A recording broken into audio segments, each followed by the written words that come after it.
동물의 세계를 보면 얼룩말은 얼룩말끼리 모여서 살고, 들소는 들소들끼리 모여서 살고, 또 사자는 사자들끼리 모여 삽니다. 그런데 사자가 한 마리가 들소 가운데서 섞여서 살면 자기도 들소인 줄 압니다. 그래서 사자가 나타나면 무서워서 도망을 갑니다. 사자가 맹수 노릇을 하려면 맹수와 함께 살아야 야성이 살아나고 사냥 솜씨도 늘어나는 것입니다. 이것은 성도들도 마찬가지입니다.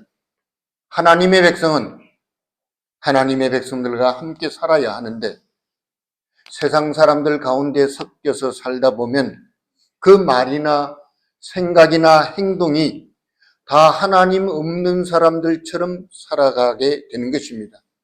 그래서 하늘나라에 대한 소망도 사라지고 성령의 능력도 모르고 기도의 응답도 체험하지 못하고 정말 세상 사람들보다도 못한 그런 삶을 살아가게 되는 것입니다. 하나님의 자녀라도 세상 중심으로 살면 우리가 하나님께로 받았던 온갖 좋은 것들을 다 잃어버리게 되는 것입니다. 그래서 사도 바울은 오늘 본문에서 중대한 결심을 하고 있는 것을 볼 수가 있습니다. 그것이 무엇입니까? 오늘 저와 여러분들은 본문의 말씀을 가지고 복음의 능력이라는 제목으로 잠시 은혜를 나누고자 합니다. 이 사도 바울이 말하고 있는 것은 내가 예수 그리스도의 십자가에 못 박히신 것 외에는 아무것도 알지 않기로 작정했다는 것과 마지막 절에 가서 보면 우리의 믿음이 하나님의 능력, 다시 말해서 복음의 능력에 있다는 것을 고백하고 있는 것입니다. 그렇다면 사도 바울이 말하고 있는 복음이 무엇입니까? 하나님의 아들인 예수 그리스도가 이 세상에 오셔서 세상의 모든 죄를 대신해서 십자가에 죽으시고 부활하시고 그래서 우리를 하나님의 자녀로 삼으신 것을 말하는 것입니다. 하나님이 천지를 창조하실 때 자신의 형상을 따라 인간을 창조하셨다고 했고 그들에게 복을 주고 생육하고 번성하여 땅에 충만하라고 하시면서 그 뒤에 보면 땅을 정복하라, 바다의 고기와 공중의 새와 땅에 움직이는 모든 생물을 다스리라는 이 창세기 1장 28절의 말씀대로 하나님은 우리에게 권한과 능력을 주셨던 것입니다. 그런데 인간은 마귀의 유혹을 받게 되죠. 하나님의 말씀에 그래서 불순종하고 그 불순종의 대가로 영원한 저주를 받게 되었고 그때부터 인간에게는 저주와 고통과 영원한 죽음이 따라오게 된 것입니다. 하나님과의 관계가 깨어지고 그리고 그 하나님과의 관계가 깨어지면서 인간과의 관계가 깨어져서 사랑하는 사람이 원수로 변하기도 하고 자연과 만물들과의 관계도 깨어지므로 인간의 삶은 재난에 고통에 더욱더 가중되기 시작했던 것입니다. 그러나 하나님은 이런 우리 인생을 불쌍히 여겨주셔서 독생자 예수 그리스도를 보내주셨고 그가 우리의 모든 죄를 대신해서 십자가에 죽으셨다가 그리고 3일 만에 부활하심으로 그를 믿고 영접하는 모든 사람에게 영원한 생명과 하나님의 자녀가 되는 권세를 주셨던 것입니다. 우리가 성경에 보면 예수 그리스도의 출생으로부터 시작해서 부활과 성천에 이르는 전 과정을 보면 그것이 다 무엇입니까? 하나님의 능력이고 하나님의 은혜라는 사실입니다. 모든 것이 표적과 기적과 능력이었습니다. 하나님은 이런 자기의 아들 예수 그리스도를 믿는 자에게도 이런 은혜와 능력과 축복을 주신 줄 믿기를 바랍니다. 그래서 사도 요한은 이 사실을 가리켜서 뭐라고 말하느냐? 하나님의 자녀된 자의 특권이라 그랬습니다. 아무나 누릴 수 있는 것이 아니라는 것이죠. 이 특권이 하나님의 자녀로 부르심의 소명을 따라 우리를 복음의 일꾼으로 삼으셨다는 것입니다. 그리고 우리는 이 땅을 떠날 때 천국에서 하나님의 자녀로서 영원한 생명의 복을 누리는 줄 믿습니다. 이처럼 십자가의 복음은 믿고 구원받는 것만이 아니라 모든 죄로 말미암아 깨어졌던 모든 관계를 회복케 하는 능력이 있습니다. 그래서 원수된 인간관계도 사랑의 관계로 변화가 되고, 불만과 고통 속에서 살던 인간도 하나님이 베풀어 주신 은혜와 평안 속에서 살아서 우리의 삶을 하나님이 복음의 능력으로 새롭게 하시는 것입니다. 이유가 뭡니까? 하나님이 우리를 사랑하시기 때문입니다. 그러므로 하나님의 이 사랑을 담고 있는 이 복음은 세상을 이기게 만들고 원수 사단의 세력을 제어하는 모든 싸움에서 승리를 얻게 하는 능력인 줄 믿습니다.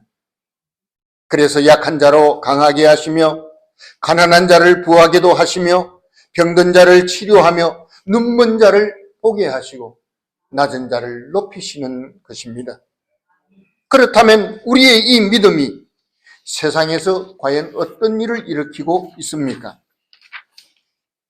마태복음 17장 20절에 보면 이 산을 명하여 저기에 옮기라 하여도 옮길 것이요 너희가 못할 것이 없다 그랬습니다.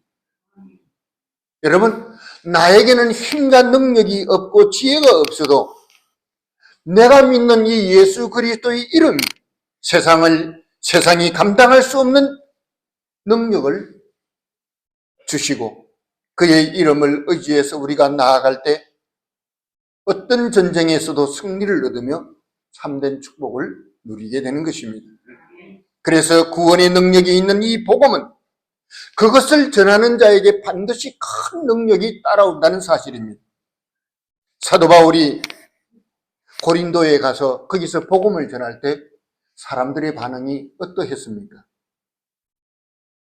사람들은 예수 그리스도의 십자가의 복음에 관해서 세상에 있는 많은 우상들, 신들의 스토리 중에 하나쯤으로 생각했습니다. 그래서 예수 십자가의 복음을 들은 고린도 사람들은 재미없다, 어리석은 말이다, 그렇게 치부를 했습니다. 그런데도 하나님은 사람들이 십자가의 복음을 어리석게 보니까 좀 더 지혜로운 방법으로, 더 그럴듯한 방법으로 사람들을 구원해야겠다고 말씀하지 않았습니다. 하나님은 세상 사람들의 지혜와 지식과 이성의 눈으로 볼 때 매우 어리석고 미련한 방법으로 세상 사람들을 구원하시기를 기뻐하셨다 그랬습니다. 세상 사람들의 생각이나 판단을 따르지 않고 하나님이 원래부터 가지고 계시던 그 뜻을 따라서 우리에게 구원을 선물로 주신 것입니다. 그래서 사도 바울은 이런 사실을 잘 깨달았기 때문에 자신의 능력이나 배경이나 학교에서 배운 학문을 의지하지 아니하고 도리어 이것들을 무엇처럼 여겼다고요? 배설물처럼 여겼다고 그랬어요. 우리는 세상에서 남들이 못하는 것, 남들이 갖지 못하는 것, 남들이 누리지 못하는 것 있으면 막 자랑하고 그걸 내세우기를 좋아하는데 사도 바울은 그런 것을 다 배설물처럼 여겼다. 그래서 세상 사람들이 미련하게 보고 멸시하고 부끄럽게 여기는 십자가만 붙들고 전도자의 길로 나섰던 것입니다. 여러분 한번 보시기 바랍니다. 고린도 교회 안에 있는 사람들이 어떤 사람들이었습니까? 자기 자신을 지혜롭게 여기는 사람들이었습니다. 고상한 품위를 유지하기를 애쓰던 사람들이었습니다. 그래서 십자가의 복음을 시시하게 보고 있었죠. 그 결과 그들에게 주어진 것이 무엇입니까? 그들은 부도덕하였고 분쟁과 혼란 속에 살았다는 사실입니다. 여러분, 사람의 말이 아무리 공교하게 꾸민 말이고 철학적으로 논리가 정연하고 아름다운 수식어를 막 갖다 붙여서 상식된 말이라 할지라도 그것에는 하나님의 능력이 없습니다. 아무리 여러분들이 공부를 많이 하고 웅변가가 되어 사람들을 구원하려고 전도해 보시기 바랍니다. 그것이 힘이 있을까요? 사도 바울은 이미 그걸 알았어요. 그래서 그걸 다 배설물처럼 여겼다 그런 거예요. 사람들의 말에는 한계가 있어요. 오히려 사람들의 말에는 속임이 가득하고 거짓이 가득한 말들이 많습니다. 그래서 세상 사람들이 큰 소리치고 주님의 몸된 교회를 무시하고 그렇게 행세를 내도 그 사람들 속에는 평안도 없고 행복도 없는 것입니다. 늘 그들은 두려움과 근심 걱정에 사로잡혀서 분노와 미움과 질투를 가지고 살아간다는 사실입니다. 그래서 고통하는 삶입니다. 그러나 예수 십자가의 복음은 그렇지 않습니다. 하나님의 구원을 이루는 능력입니다. 본문 3절에 보니 어떤 말이 있습니까? 내가 너희 가운데 거할 때 약하고 두려워하고 심히 떨었다. 아무리 위대한 전도자 바울이지만 그도 인간이었습니다. 인간의 한계를 잘 보여주는 말씀입니다. 사람들은 이런 사도 바울에 대해서 어떻게 평가를 했습니까? 고린도후서 10장 10절에 보니 그의 편지들은 무게가 있고 힘이 있으나 그를 몸으로 대할 때는 약하고 그 말도 시원치 않다 그랬습니다. 편지 써서 보내는 그 편지를 읽어보면 사람들이 감동을 받고 대단하게 여겼는데 막상 사도 바울이 자기들 눈앞에 나타났을 때 보니까 풍채도 없어요. 대머리예요. 말도 거기다가 시원치 않아요.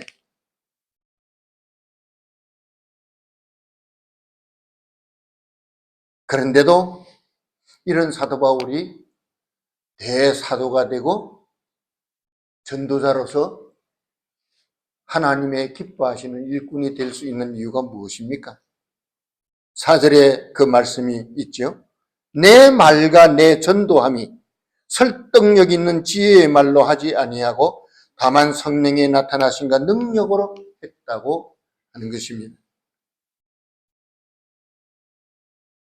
그렇다면 우리도 예수 그리스도의 십자가의 복음을 의지해서 살아가기로 작정한다면 여러분들이 가지고 있는 것을 의지해서는 안 될 것입니다. 내 능력이 아니라 내가 소유한 것이 아니라 오직 예수 그리스도의 십자가의 복음을 말하고 성령의 역사하심을 기다려야 할 것입니다.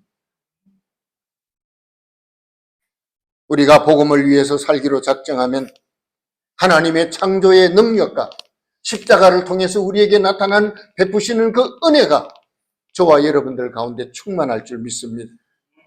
그래서 예수님은 제자들에게 마가복음 13장 11절에 이렇게 말씀하고 있습니다.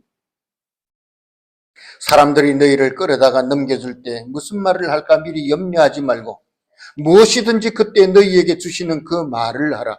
말하는 이는 너희가 아니요 성령이시니라 그랬습니다. 분명히 내가 말하는데도 너희가 말하는 것이 아니라 너희 안에 있는 성령께서 말한다고 그렇게 말씀하고 있는 것입니다. 그러므로 복음을 전하는 자는 하늘과 땅의 모든 권세를 가지고 계시는 주님을 의지하고 복음을 들고 나아가야 할 것입니다. 무엇보다도 우리가 주목해야 할 것이 있습니다. 그것이 무엇입니까? 이 복음은 지상교회 주님의 몸된 교회로 하여금 세상을 이기는 능력으로 충만하도록 해주신다는 사실입니다. 여러분, 이 땅에 왜 교회가 존재하죠? 그 누구도 한 사람도 예외가 없이 모든 사람들이 망하지 않고 다 구원을 얻도록 하기 위해서 이 지상에 교회가 존재하는 것입니다. 그런데 연약하고 제대로 배운 것이 없는 베드로에게 예수님은 뭐라고 말했습니까?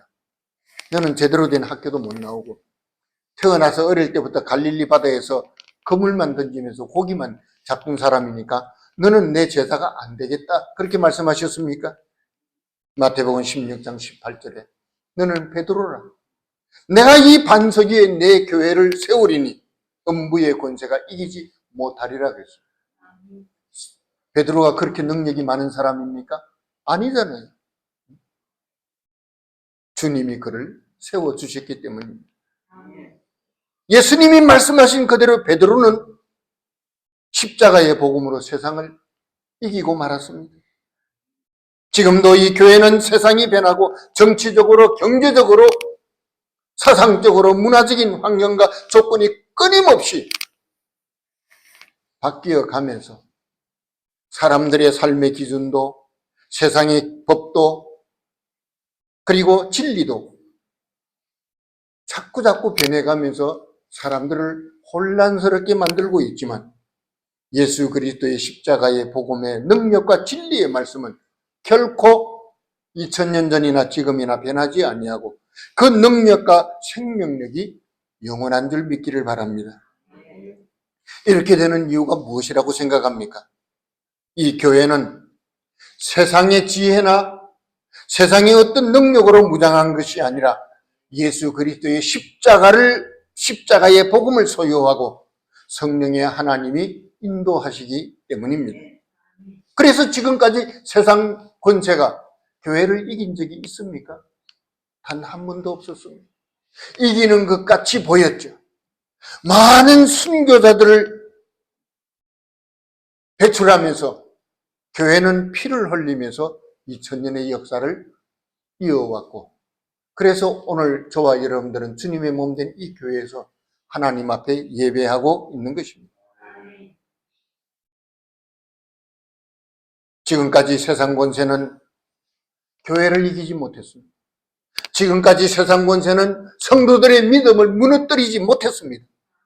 도리어 교회는 이 복음으로 세상을 정복하고 세상 사람들을 새롭게 하며 하나님의 구원의 능력을 드러내면서 오늘 여기까지 오게 된 것입니다. 여러분, 지금 대한민국의 위기도 사실 지금 누가 이걸 바꾸려고 하고 있습니까? 교회들입니다. 주님의 몸된 교회가 140여 년 전에 선교사들이 들고 온 그 복음이 지금 대한민국을 다시 위기 가운데서 구원하고 바꾸려고 하고 있는 것입니다. 서울 광화문에서 엄청난 인파를 누가 모으고 있습니까? 교회가 그 일을 하고 있잖아요. 부산에서, 대구에서, 다음 주는 이제 광주에서 세이브 코리아가 모이는데 그건 누가 하고 있는 겁니까? 교회가 하고 있는 것입니다. 모여서 찬송하고 기도하고 말씀의 떡을 떼면서 나라의 위기 상황을 알리면서 그래서 백성들을 구하고 있는 것입니다. 다 교회가 하고 있는 거예요. 제가 늘 강조하고 반복해 하면서 하는 말이 있죠. 이 세상에서 교회가 없는 세상 상상도 할 수가 없습니다. 교회가 있기 때문에 이 고난의 시대에도 이 세상이 그나마 이렇게 굴러가고 있는 것이에요. 교회가 없고 기도하는 백성이 없는 그런 세상은 우리가 생각도 할 수가 없어요. 교회가 중보 기도를 하고 교회가 복음을 전거하고 성도들이 복음의 삶을 살고 있기 때문에 세상이 유지되고 있는 줄 깨닫기 바랍니다. 영국의 대설교자 스폴전이 설교할 때마다 수많은 사람들을 감동시켰습니다. 그래서 사람들이 신기하게 생각했어요. 도대체 당신의 설교는 그 능력은 어디에서 나옵니까? 사람들이 물어봤을 때 손가락을 땅 아래로 가리켰어요. 이 강단 밑에는 나를 위해서 기도하는 기도의 용사들이 300명이 있습니다. 물론 꼭 강단 밑에만 있다는 뜻은 아니지. 스폴전 목사님이 설교할 때마다 그분의 설교를 위해서 평소에도 특히 설교할 때 하나님 앞에 무릎을 꿇고 간절한 마음으로 기도하는 사람이 있기 때문에 내 설교를 통해서 하나님의 능력이, 구원의 능력이, 복음의 능력이 나타난다는 것입니다. 그들의 기도가 위대한 스폴전을 만들었고 위대한 설교를 쏟아내도록 만든 것입니다. 그렇다면 바울이 우리에게 복음에 대해서 간증하며 증거하는 결론이 무엇입니까? 오늘 본문 5절의 말씀을 보니 너희 믿음이 사람의 지혜에 있지 아니하고 다만 하나님의 능력에 있게 하려 함이라고 했습니다. 바로 이것입니다. 사람들이 복음을 믿고 구원받는 것이 세상 철학이나 세상의 어떤 지혜나 어떤 사상이나 수사학에 힘을 입어서 된 것이 아니라 하나님의 구원의 능력과 그 위에 임하시는 성령님의 도움으로 된 것이라는 것입니다. 바로 이것 때문에 이 지상에 주님의 몸된 교회가 존재하고 있습니다. 이 교회도 복음의 능력으로 세상을 구원하기 위해서 40년 동안 흔들리지 않고 오늘에 이르게 된 것입니다. 저와 여러분 다 사도 바울처럼 연약하고 때때로는 두렵고 지금 내가 뭘 잘못하고 있지 않는가 떨릴 때도 많습니다. 그러나 우리가 낙심하지 않는 것은 하나님은 지금도 세상 사람들이 볼 때 어리석고 미련하고 연약하게 보이는 그런 방법으로 사람들을 구원하기를 기뻐하시기 때문입니다. 그러므로 내가 언제 어디서 무슨 일을 만나든지 내가 부족하고 연약하고 지혜가 없는 것은 그렇게 중요하지 않습니다. 중요한 것이 뭘까요? 창조주 하나님은 예수 그리스도로 말미암아 우리의 죄를 용서해 주시고 우리를 영원한 자녀로 삼아 주셨다는 그것입니다. 출애굽기 20장 6절에 보니 이런 말씀이 있습니다. 나를 사랑하고 내 계명을 지키는 자에게는 천대까지 은혜를 베푸느니라 그랬습니다. 여러분, 우리가 주님의 몸된 이 교회를 사랑하고 복음에 충성된 증인이 된다면 하나님은 저와 우리의 자손들을 영원토록 축복하실 줄 믿습니다. 우리 가정은 물론이고 우리 이웃과 일본 땅을 말씀과 성령으로 새롭게 하실 줄 믿습니다. 이 일을 위해서 우리는 새로운 40년을 시대를 열었습니다. 아니, 우리는 다음 40년이 아니라 앞으로 400년의 역사를 계속해서 하나님은 반드시 이 교회를 사용하시고 우리 자녀들을 복음의 능력 안에서 축복하셔서 더 아름답고 위대한 복음의 역사를 우리와 우리의 자녀들을 통해서 이루어 주시는 줄 믿습니다. 기도하겠습니다.